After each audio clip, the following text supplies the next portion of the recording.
Hello, welcome to our Watercolor 1 workshop. Thank you for being interested in this workshop. We are going to try to work together and learn how to paint landscapes. The materials that we need are basically those that I send you in an email, a PDF. We need artist tape or blue tape or this kind of paper tape. That is not going to damage the watercolor paper. We need a very basic three round brushes. Okay, the hair has to be kind of soft one, and round is the way that we are the kind of pencils, the brushes, sorry, that I'm gonna be working with. You can use flat, but I prefer to use the round ones. Okay, and then what else do we need? Uh, we need some paper, the towel paper or napkin.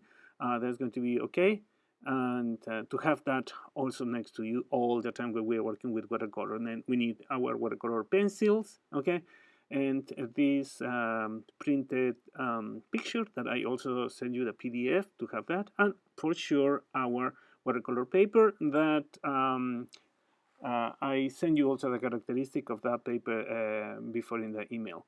We are going to start by working with our tape. We are going to kind of frame our watercolor paper with that. So it is good to do that. However, you don't have to do that if you don't want. Okay, I like to do that because I like to have this kind of white frame around my watercolor. So after we finish the watercolor tonight, I am gonna ask you, okay, to take out that tape after this class is finished. So we do that. We kind of frame our paper, and then once we have that done, we are going to try to observe our picture, the picture that you have printed or that you have open on your computer, okay? And we are going to start using our um, watercolor pencils. Okay, so once we see, okay, our picture, we are going to use the just one color for today, which is the blue color, okay, the watercolor pencils. And I want you to start like measuring a little bit, okay, the different size of the mountains with in relation with the size, okay, and make some kind of relations. In this case, I divide, okay, in four different parts, okay, this side of the picture, so I have a kind of idea of more or less where the lines are, and the proportions for sure of the mountains and the sky, and then the ground. Okay, so the picture that we are having in front of you today is from the south of Chile.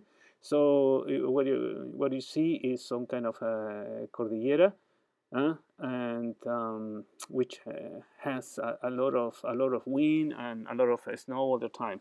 So we measure more or less, okay, the different parts that we are going to try to draw. This landscape is very simple. That's why I like it for this first initial class. And what I want you is not to copy exactly, okay? Because if you try to copy exactly this, like very precisely, it's going to be too difficult. So just try to reinvent, okay, these layers of mountains that you have. Okay, so what are we learning today is getting familiar, for those that are taking this class for the first time, getting familiar with the materials, and the other is just a kind of like free hand drawing, so as you are trying to mimic, okay, but not to copy this chain of mountains and this layer of mountains, you are going to uh, kind of be free, and also because we can add and we can fix some of our drawing later, huh? And don't worry, just try to do something close to what I am doing, having your picture next to you. Okay, so you have to take a moment and observe, okay, these different layers of mountains that we have. Every single layer of mountain is going to have a different kind of color, with some touches of darker, or yeah, darker color mostly. You have to have one of the principles of the watercolor in mind.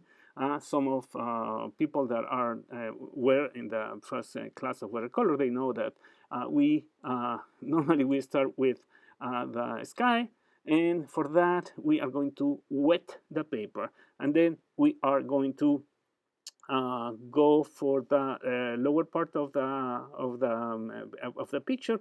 We are not going to do this little highway, and then we are going to go, one step at a time, with all these different layers of mountains. Okay, so let's start with that. So I already have my water. I already have my big brush. Okay, so just with water, okay, we are going to wet the paper uh, where the sky is.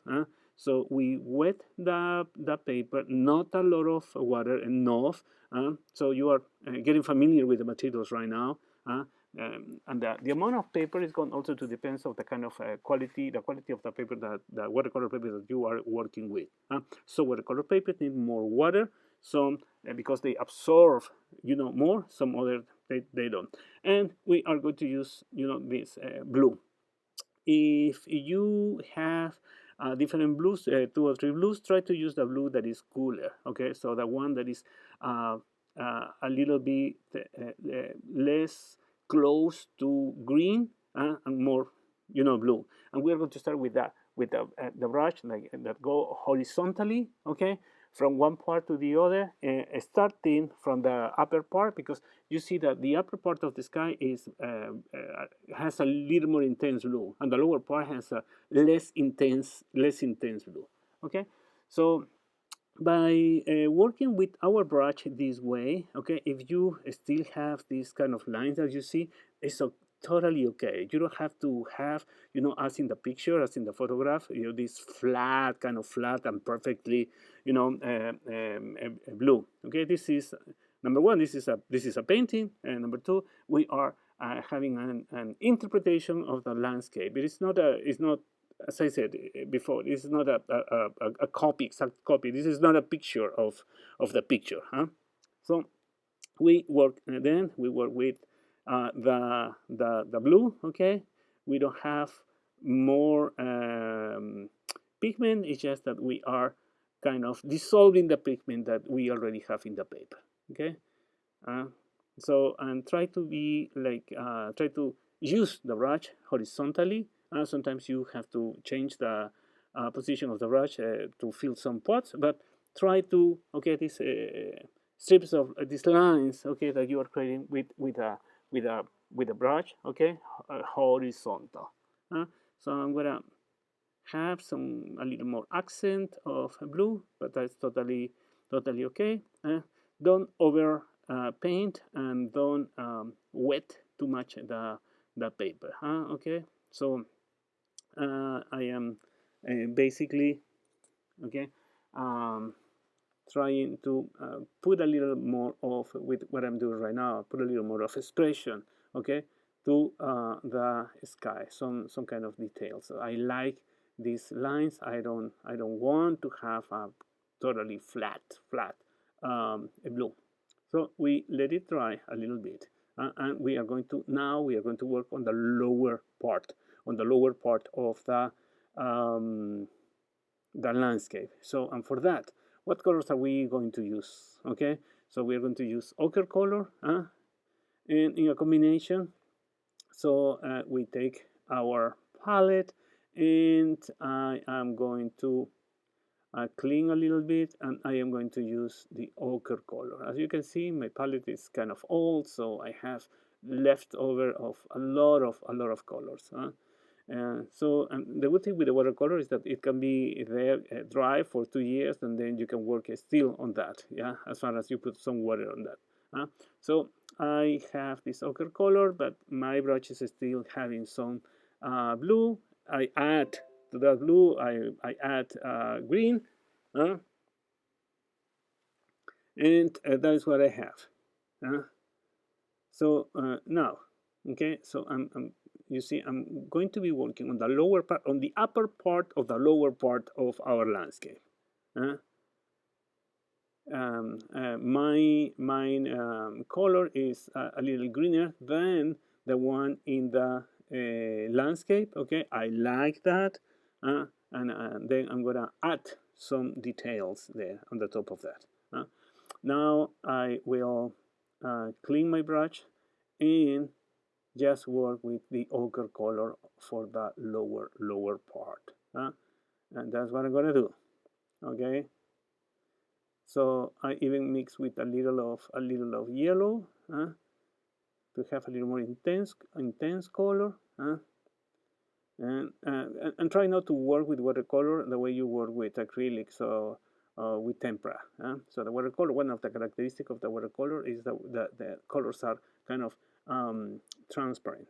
So you have to see, you have to be able to see the paper. So as I said, I'm not going to do the highway, that is the road that is there, but yes, I am going to wait until this dry to go on the top with some details on that. While that is happening, I'm going to start working with the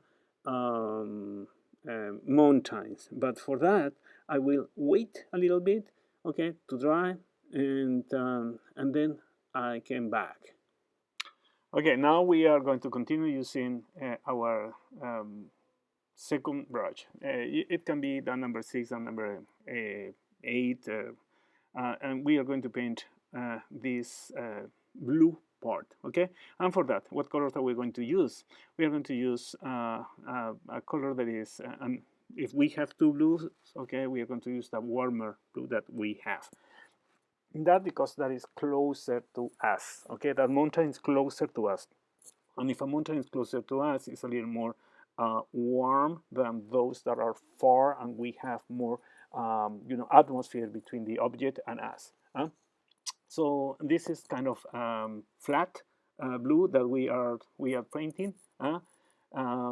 This is a color that has to be a little intense, not too intense, but a little intense. So this is the basically this is the darker blue that we are going to use in this landscape. So we do this, we finish with that, and then what we're going to do is we are going to let that dry out a little bit. What we're going to do right now is that we are going to work on this on the top of this green part, using, for sure, as I normally use, some leftover of what I have before. Okay, so the leftover of the green that I use, I'm gonna mix with some dark. It can be brown or it can be even blue. With this kind of dark browny color, I'm going to start working on this kind of like lines slash dot, okay, creating this texture that you have there. Remember that I'm not trying to copy, okay? So we are interpreting. I want to emphasize that one more time, so you don't feel that you have to do exactly what is there. We are insinuating, okay? So we are in landscape. That's always the case, okay? That you insinuate things, okay? You propose something to the viewer, so the viewer can imagine, can recreate, okay, in their mind a kind of landscape that we are proposing. So we start by working in those in this kind of shapes that we have there, okay. And as you see, I am not really copying. I'm just creating some texture, okay. So that is the way you have to see this. As texture, I'm doing some more mix of color, and in between the mix, when I get short of color, okay, you don't have to repeat the same formula, even if you're working in the same kind of stuff, okay. So you can do variations of color, more brown or more black, less green, and so that's also going to enrich whatever you are doing. It's going to be more, if you want, more artistic. It's easier and even more beautiful.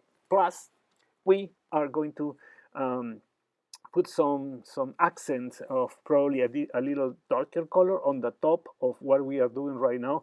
Once these kind of shapes, okay, are already dry. So we keep working this way. I'm sorry you don't see the complete picture of the landscape because it's unfortunately I print that out in a very big size. One of the things that you can do later is probably you don't need to print, because every week I'm going to send you a picture. You don't have to print that the full size as I did this time. So you see, you can now you can observe, you can compare, okay, what I have in the picture and what I am painting. So see that it is not identical. I'm creating a mix of green now, and this green with a little of, again, with a little of dark. It can be brown or it can be blue, black, and putting on the top this accent of dark that you can see. So and I want you to enjoy this part. Okay, relax. Relax. This is in a way, it's a kind of abstraction that we are working with. Okay, so landscape has that condition that you don't have to, this kind of landscape, and that's why I choose this kind of landscape can be reinterpreted, and it can be kind of reinvented also. So you insinuate forms, don't copy, but also you can take a lot of freedom, okay, on the way of colors that you work with. Okay, so we let it dry. Okay, we have this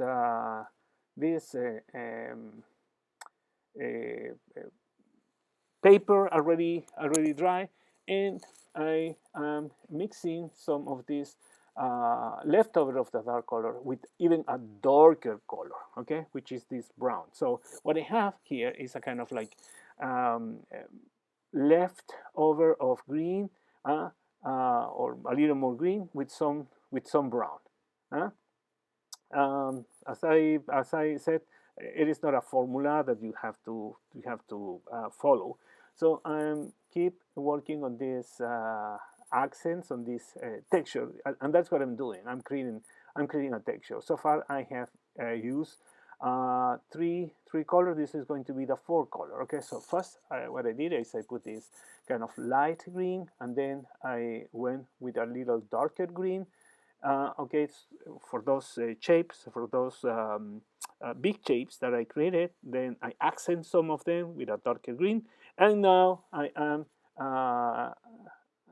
doing some even more accents, okay, here and there. You see, this are not a lot of color on some of this part.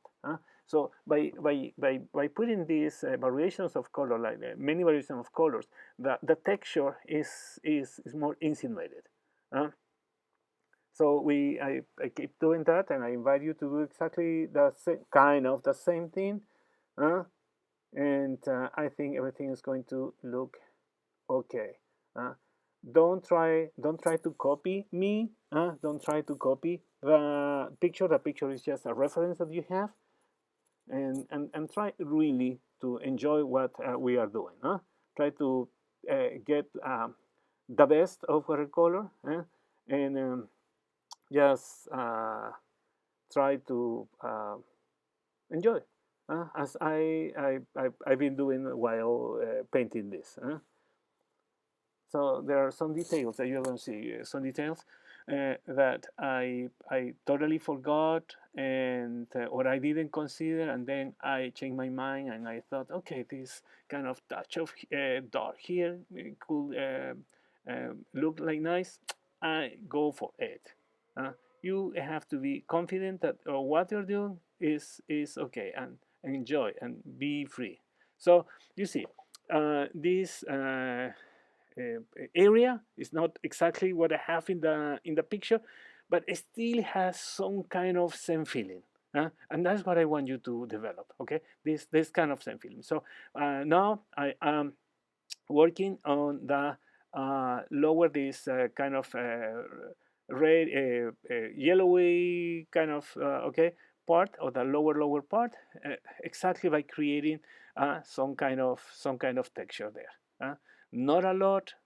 Uh, I'm not filling out the whole thing, just a line here and a line there. And with that, I am telling the viewer, okay, what kind of surface is that. So you see the color is not too dense, okay, it's a kind of transparent color, not too dense, not too dark. And basically that's it for that. So we are going to work now on the second layer, okay, of the montage that we have in the back, and then we are going to go to the next one.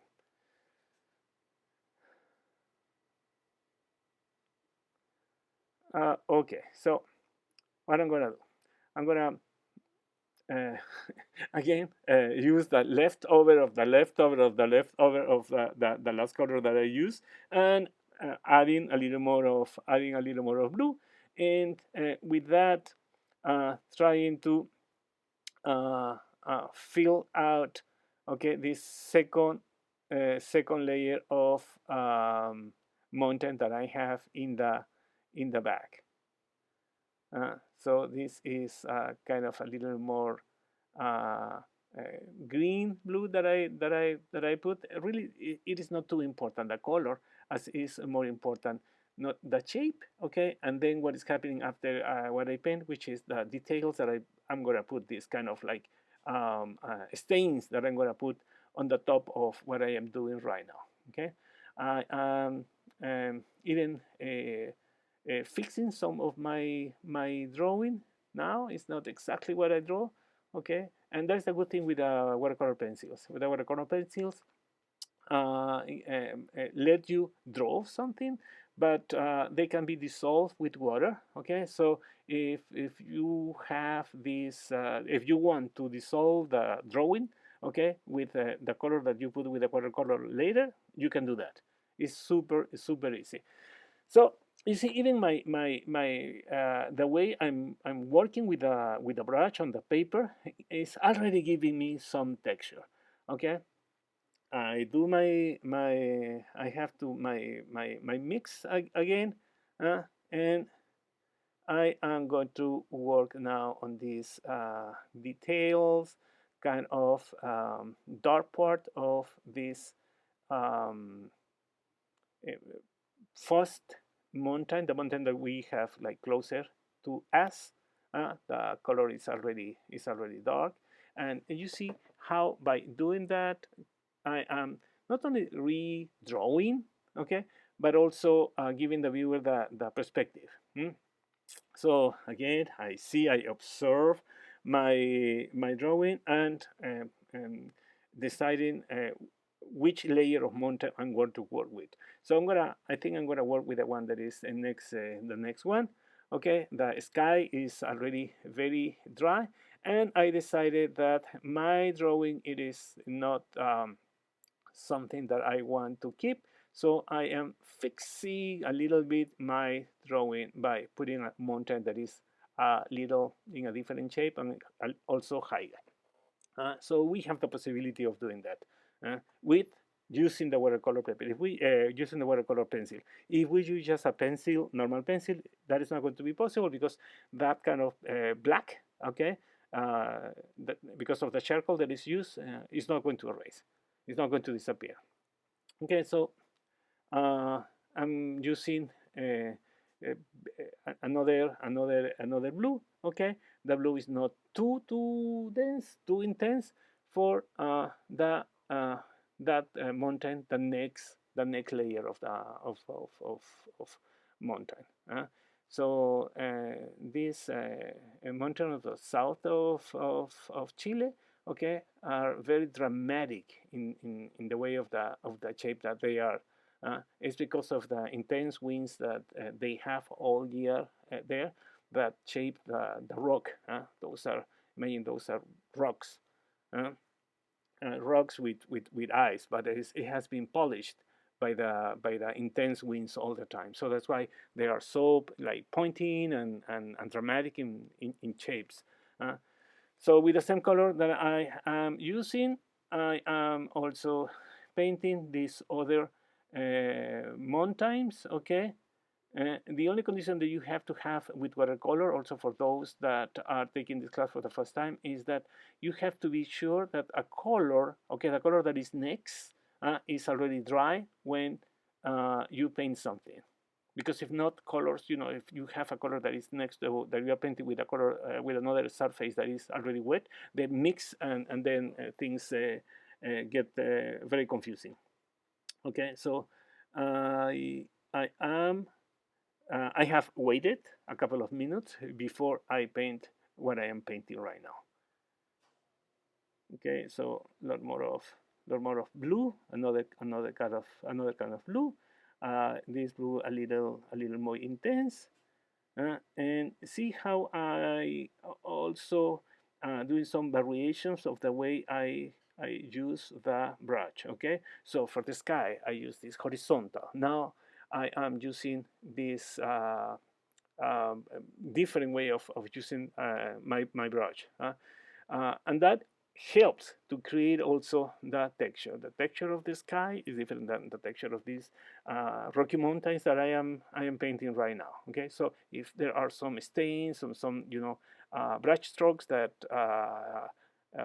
keep on the paper, everything is going to help me to create this texture that I am ambitioning to have in these mountains. So while it is fresh, okay, I am fixing the drawing, but also creating some of the texture. So I already have that. I'm gonna go in this other part. I'm putting once it was just dry, and you see you have a couple of minutes drying out, and then working on the texture of that. So darker color on the top of the lighter blue, creating this texture that we need. So let's working on that.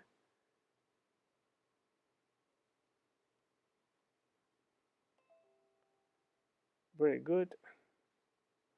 And we keep doing this. Okay, so we keep working on the texture. On the top, there are some little pots also that I am not going to paint. I'm going to use the black, sorry, the white of the watercolor paper, okay, as a color, as the color of the snow that is there. But just very little pots, as you're going to see when this finish. So we keep doing this texture with a color, and here you see what I'm doing. I am even fixing, okay, with this dark color. I'm fixing my drawing in order to go a little closer with the picture. As I told you before, it's not that I am copying, is that I'm taking the essence of that landscape and trying to not to mimic, but to recreate. More blue, and there is no formula for the blues also. Okay, so blue, brown, black, some green. Those are the colors that we are using. Now everything is dry enough, and I am working with some dark color, okay, working on the texture of these rocks, these mountains there. Probably this is one of the darkest color that I have used in this piece of landscape. This watercolor that we are painting now. We are painting together. creating this texture. The brush that I'm using the one that is the smaller one that I have. Okay, and uh, and and you can now you can understand the reason, because I work with brushes that are round. Okay, because those brushes that are round ends very pointing surface, and the end is very like narrow, and that gives me the possibility of really like kind of drawing with the color. Something that is a little more, not impossible, but it's a little more difficult if my brush will have been um, flat. So I still working with this texture. Notice that the blue, however, is the blue that I'm using right now. However, it is dark. It is not as dark as I have in the back. That is a little darker. So you play with that, and keep working on this texture. So these textures also are giving me not only improving the drama of these forms, but also giving me the distinction, giving me the idea of what kind of material I'm working with. Um, Keep working with some other layers of mountains that I have. Okay, and as you see, okay, some parts I'm gonna leave those parts leave like white. Same thing I have done in the top of the mountain that I am painting right now, and keep working that way. There is not really a very structured plan on this part. It's mostly trying to fix what I have in front of me. Every time I reevaluate, I see the photograph, and then I see how I can resolve the problem. There are for sure some rules, no? Like for example, go from the lighter color to the darker color. Okay, always we start in watercolor, we start with the lighter color, and then from that we go to the next color, darker. uh. Okay, so we are going to mostly finish with some details that are just basically increasing the texture, and with some darker blues. Same kind of color, blue, brown, and by putting even a little darker color, but not a lot. We are see what I'm doing. Just a little here, a little there, and between. Okay, between one part and the other, there is a little of time, so I have to observe. But also there is something. When the watercolor is wet, it is more intense the color. Once the watercolor is dry, colors become a little more pale. Okay, so you realize that you want, okay, some accent of a little more of color, some more dark, probably here and there, again, that you need more, and that is what I'm doing. Reassessing my accents of color, and giving the opportunity of the watercolor to express itself in a way. If you want to say, I'm just not only finishing, but fixing some of what I have done, because it's not clear enough, and these lines, dark lines, are accentuating a little bit more the difference between the different layers, but also accentuating the texture that I have, giving that information to the viewer.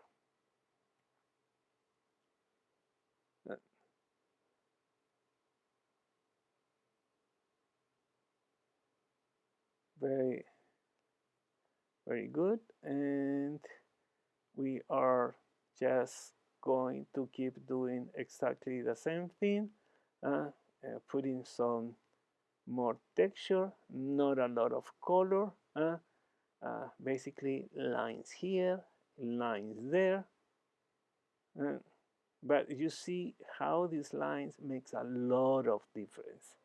Uh, Same kind of color.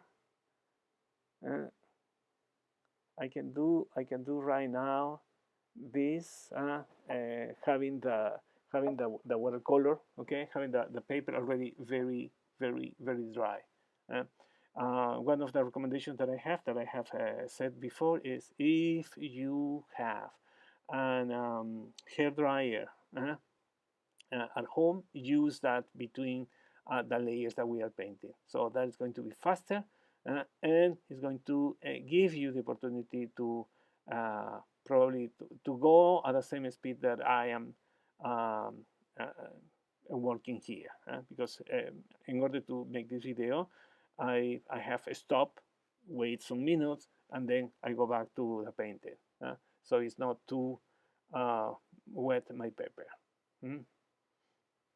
I am using the smaller brush that I have, and I am not putting a lot of pressure on the brush, so I can really draw those lines with just this dark color.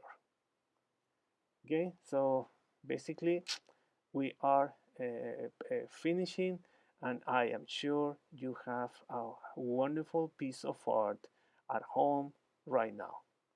And so just last uh, touch of things, a little here, a little there, and we are done. Good job. Thank you.